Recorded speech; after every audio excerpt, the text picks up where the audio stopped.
Hey everyone, I'm Rick Beato. On today's Everything Music, we have a new series called Anatomy of a Film Score. Today's cue will be by Thomas Newman, and it's called Stoic Theme. It's from the Shawshank Redemption. Let's get started.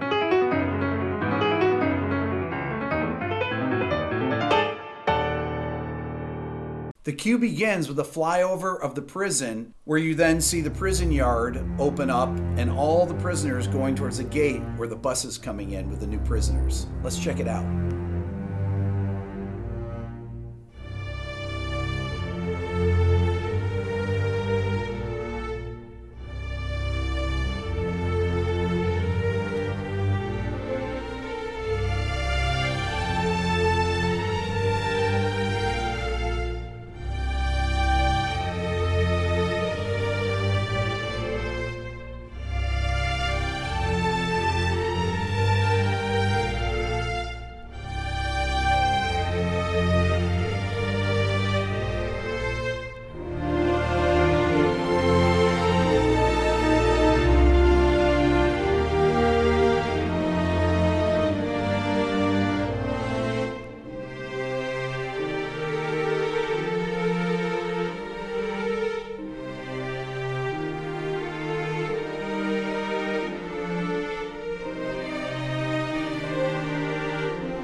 Now, the music has been replaced by the mock-up in this scene, which has removed the dialogue and the dynamics of the music. At the end of the scene, when you see Byron Hadley, which is really his first entrance into the movie, he's kind of an evil figure, the prison guard, you'll notice the dissonance in the music.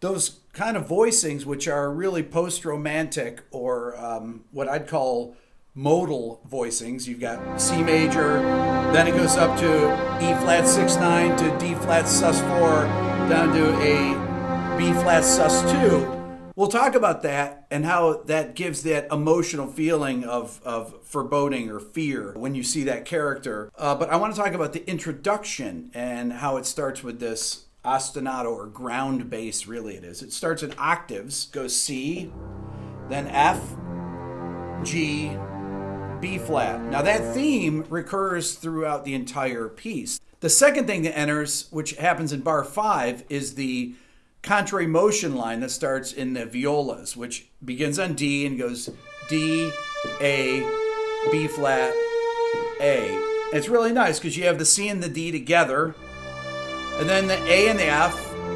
So we've gone from a ninth interval, a major 9 interval, down to a major third or 10th. And then we have, once again, a minor third interval, and then that major 7th. And that major 7th is really beautiful. It makes it have a real melancholy feel that it gives to the melody. Another thing I want to point out is the pacing of the music. It really is in line with the way that the helicopter, it was probably a helicopter at the time instead of a drone, is flying over the prison at that tempo. It really matches the feeling of this. The other thing I want to talk about is that the intro is actually in C Dorian. Now, it doesn't really become Dorian until bar 11, where you have the introduction of the E flat, but the C Dorian sound is C, D, E flat, F, G, A, B flat, C. You get that Dorian.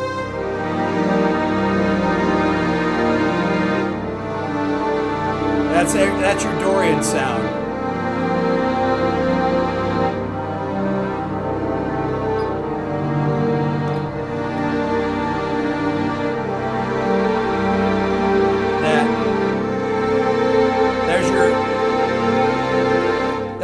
gives you that Dorian sound. Dorian is one of the brightest of the minor modes, but really it's the interval combinations that are happening in here that give it that darkness, those major sevenths that you hear like that, and some of the dissonances that occur coming up a little bit later that we're going to talk about. The third voice enters as the shot comes over and you first see all the prisoners out in the prison yard. And then it enters with this figure on D, and it goes D, C, and then B flat, A, and then you have those two voices together on D and F, and then goes to an octave on A, and then a quick flat 9 interval, which contracts to a major seventh on B flat and A. And then walks down to that minor 6 between A and F. And then as the pattern winds around again, we have a C sus2, so it's C, D, G, up to F7 with no fifth, then G minor, with a little counterpoint there to, it's just B flat, A, C. This is really all about voice leadings. Then it's contrary motion. So the voices kind of close in on each other up in the high strings as the bass continues on through the same pattern. That little passing tone, A passing tone there. Let's listen to the next phrase, which is really a continuation on the last phrase with a little bit more counterpoint.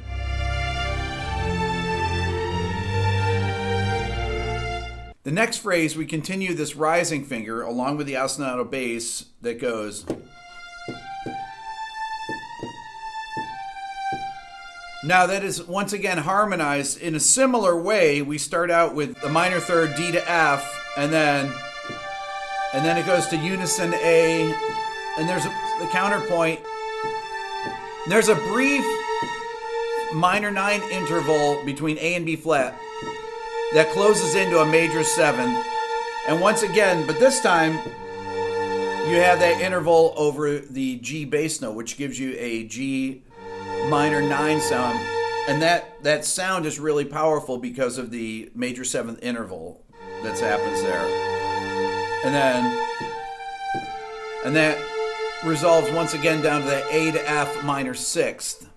If we take a look at bars 15 and 16, the counterpoint starts to get a bit more involved, and you have these chain suspensions like this.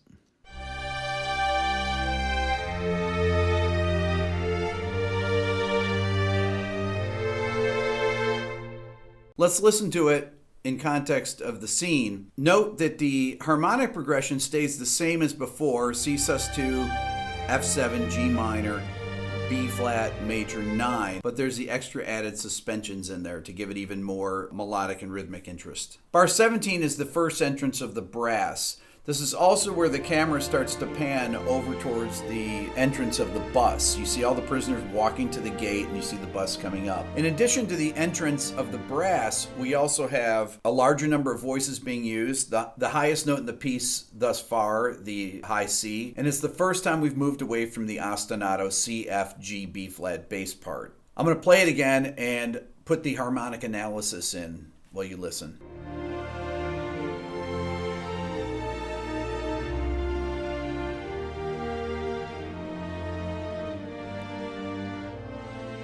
In bar 21, we have the panning in to Andy Dufresne, the main character, Tim Robbins. And we also lose some of the low register in the bass, and we have all these dissonances that are in close position.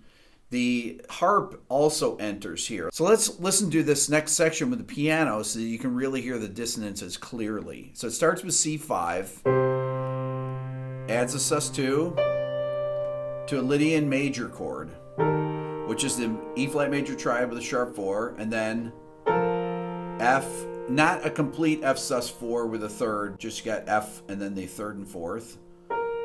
Then you have an incomplete G minor, add 9, and then C5, sus2,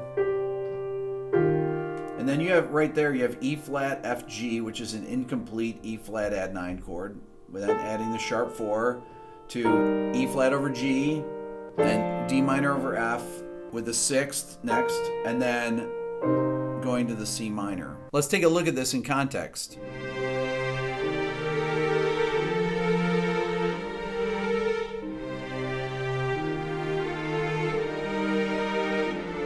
Bar 25, we start to have more movement. There's more eighth notes. In bar 26, that leads us back to the ostinato in bar 27. Let's check this out in context.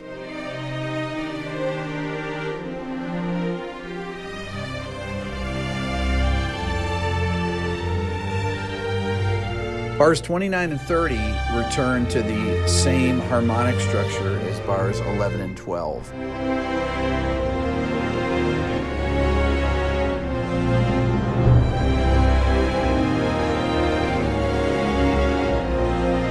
In bars 30 and 31, you have the real ominous sounding part of the cue where you see Byron Hadley going like this, guiding the bus in, and it goes to C major. We've been in this kind of C Dorian area for it, and then we get to that C major spread triad chord there, and then up to E flat, 6-9, and then this beautiful upward modulation to D flat suspended 4, and then back down to the B flat sus2, and then F resolves back down to the C majors. There's a lot of stuff going on. This is really brilliant modal writing. This is classic Thomas Newman. In bars 33 and 34, I need Carol to help me play it because I don't have enough fingers. And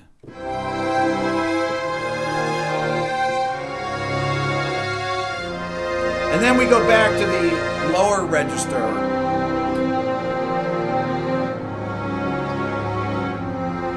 And then it ends with the ostinato bass again, 2 times through. That's all for now. Make sure to leave a comment and let me know what you think of the new series. Remember to please subscribe here to my Everything Music YouTube channel. And if you want to learn more about these kind of modal modulations, you should check out my Beato book version 2.0 that just came out. You can find it on my website at www.rickbeato.com. Thanks for watching.